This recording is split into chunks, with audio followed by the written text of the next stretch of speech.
En el día de ayer, mis amados hermanos, nuestro Señor Jesucristo en el Evangelio se nos presenta como aquel que ha venido no a desechar la ley y los profetas, es decir, a romper, sino a darle continuidad a todo lo que Dios había prometido. Por tanto, el Evangelio de ayer nos decía, en Jesús hay una continuidad, pero también hay una novedad. ¿Y dónde radica la novedad de Jesús? En la forma como Él asume la ley, los profetas y todas las antiguas enseñanzas que Dios había dado a Israel. Jesús lo encarna, Jesús no solamente predica, sino que practica. Jesús no guarda el sábado por guardarlo. Jesús descubre cuál es el motivo de guardar el sábado. Y así cada una de las leyes que los israelitas se habían hecho esclavos de ellas, cuando Dios les había dado para la libertad, Jesús les da un nuevo significado desde el amor. E incluso ayer el Evangelio decía que aquel que cumple la más mínima letra o punto o coma de la ley, ese recibirá una recompensa grande en el reino de los cielos. Hoy, el Evangelio de San Mateo continúa y en el capítulo 5, de los versículos 20 al 26, escuchamos tres grandes enseñanzas nos deja la palabra de Dios hoy. Jesús dice, porque os digo que si vuestra justicia no es mayor que la de los escribas y fariseos, no entraréis al reino de los cielos. Habéis oído que se dijo a los antepasados, no matarás, y aquel que mate será reo ante el tribunal. Pues yo os digo, todo aquel que se encolerice contra su hermano será reo ante el tribunal, pero al que llame a su hermano imbécil será reo ante el Sanedrín, y el que le llame renegado será reo ante la gehenna de fuego. Si pues al presentar tu ofrenda en el altar, te acuerdas entonces de que un hermano tuyo tiene algo contra ti, deja tu ofrenda allí delante del altar y vete primero a reconciliarte con tu hermano. Luego vuelves y presentas tu ofrenda. Ponte enseguida buenas con tu adversario mientras vas por el camino. No sea que tu adversario te entregue al juez, el juez al guardia y te metan en la cárcel. Yo te aseguro, no saldrás de allí hasta que no hayas pagado el último céntimo. Palabra del Señor. Gloria a ti, Señor Jesús. Bien, Jesús ha dicho entonces en el Evangelio que Él no ha venido a abolir la ley, sino a darle cumplimiento. Dirá también en el diálogo con San Juan el Bautista, cuando Juan le dice, Señor, pero ¿por qué bautizarte yo a ti? Y Jesús le dice, tranquilo, tú no comprendes lo que hago, pero es necesario que se cumpla toda justicia. Esta justicia de Dios, hermanos, es la que ha trazado como plan de salvación para Israel y toda la humanidad. Por eso inicia hoy diciendo Jesús de Nazaret en el versículo 20 del capítulo 5 de San Mateo, porque os digo que si vuestra justicia no es mayor que la de los escribas y los fariseos, no entraréis en el reino de los cielos. Recordemos que Jesús ha predicado el sermón de la montaña, las bienaventuranzas, como una nueva manera de vivir aquellos 10 mandamientos. Veamos en los mandamientos no una prohibición de parte de Dios porque quiera amargarnos la vida, sino que cuando nosotros nos cohibimos de hacer cosas como las que allí señala, estamos siendo mucho más felices.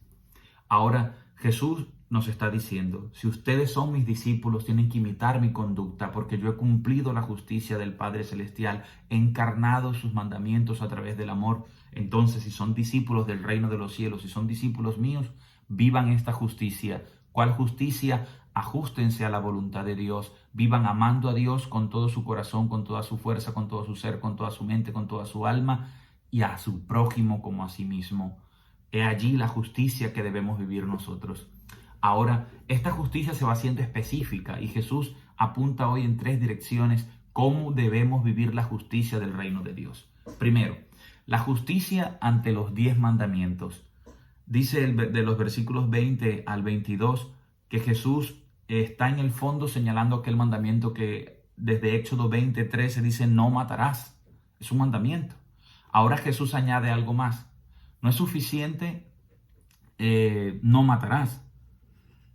Hay aquel que mate, será reo ante el tribunal. Jesús nos señala una nueva forma de matar a la persona, porque a Dios se le ama con el cuerpo, con la mente, el alma y el espíritu, pero también a mi hermano. Entonces puedo matar a otra persona no solo físicamente, privándole de la vida biológica, sino que con mis palabras, con mis gestos, con mis actitudes, cuando lo desprecio.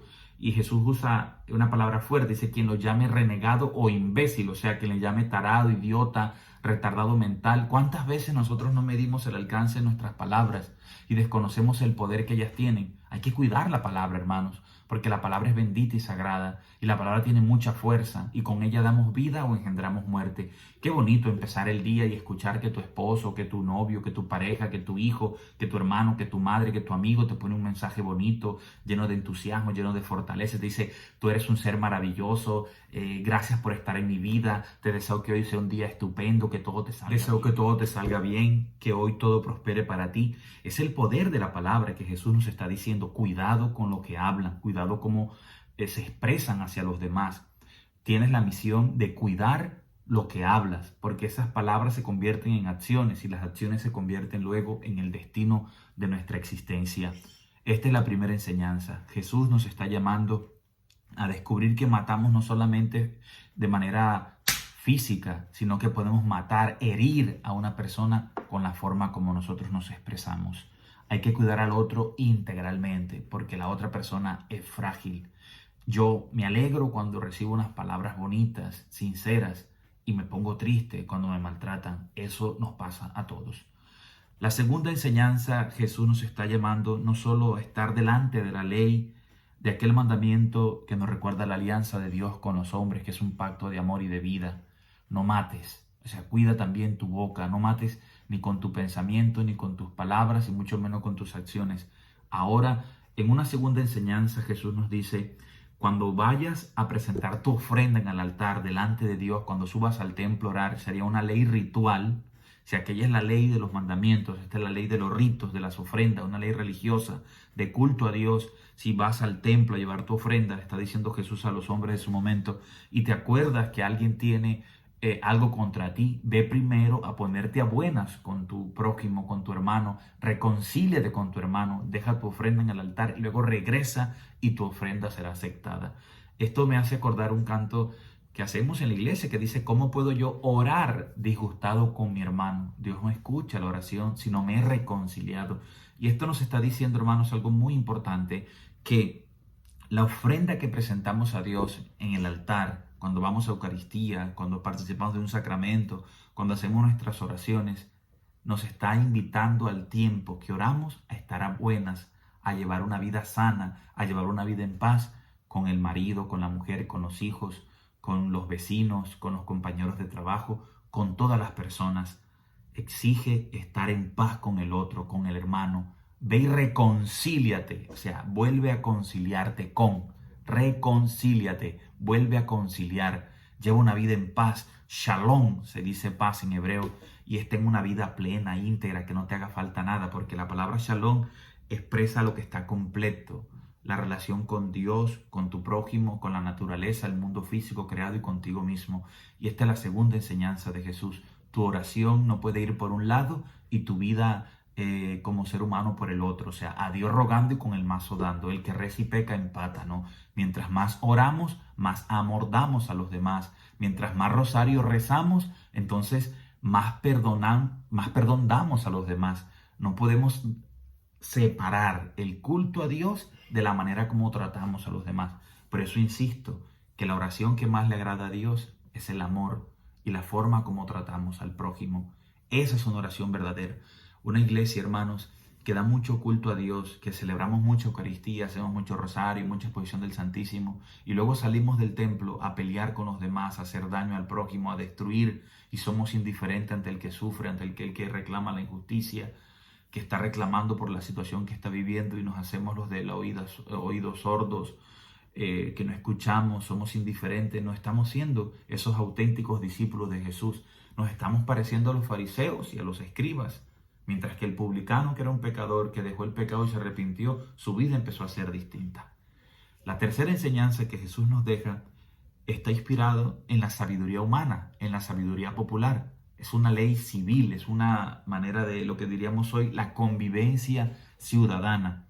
Dice los versículos 25 al 26 de este Evangelio de Mateo 5, que si tú vas por el camino y te acuerdas que alguien tiene algo contra ti, ve y ponte a buenas con tu hermano. No sea que después alguien levante cargos en contra de ti, te lleven al alguacil al juez y el juez te mande a la cárcel. Hoy sería, trata de llevar una vida en paz. Si tú tienes un conflicto, has tenido una pelea, busca la manera de conciliar, porque es mejor llegar a una conciliación que después ir a parar a la cárcel. Miren, hermanos, la sabiduría de Jesús. La mejor pelea es la que no se hace, nos está diciendo nuestro Señor Jesucristo. Eso es un buen cristiano, es también un buen ciudadano. Si usted tiene una demanda que le han puesto o están a punto de ponérsela, busque la manera de conciliar, vaya por las buenas, mientras vas por el camino, o sea, mientras tenga posibilidad, hazlo. Te aseguro que cuando vayas a la cárcel tendrás que pagar hasta el último momento tu condena. Jesús hoy nos da tres grandes enseñanzas. Se mata no solamente con las acciones, sino que matamos también con las palabras. Tenemos que cuidar mucho lo que hablamos, lo que decimos. Segundo, no es suficiente hacer muchas oraciones. Esas oraciones tienen que ir acompañadas de buenas acciones. Muchas oraciones, buenas y mejores acciones. Y mientras vivimos y tenemos posibilidad, vivamos en paz. Y si hay un conflicto, la mejor pelea es la que no se hace. Que el Señor nos bendiga, nos ayude a ser personas llenas de amor, de misericordia, porque la mejor manera, hermanos, de vivir los mandamientos, de reinterpretar la ley, el Antiguo Testamento, la alianza que Dios hizo con su pueblo, es en Jesucristo. Imitando a Cristo, cumplimos la ley y los profetas. Esta es la justicia que agrada a Dios, porque ajustamos nuestra vida al querer de Dios. ¿Y qué es lo que Dios quiere para nosotros? Que seamos felices. Y quien vive así, vive contento, vive feliz. Juanca Mendoza, con Cristo la vida es mucho más sabrosa. Ánimo, fuerza, hoy una tareita. Regala una llamada a una persona, no sabes qué situación esté atravesando, se sienta triste, cansada, sola, ponle un WhatsApp, mándale una foto, levántale el ánimo. Las personas a veces se encierran en sus problemas y no ven alternativas, no ven soluciones, sino atentar contra sí mismos. Ayer recibí una noticia triste de un amigo que se ha quitado la vida. Oro por él, que Dios lo acoja en su reino.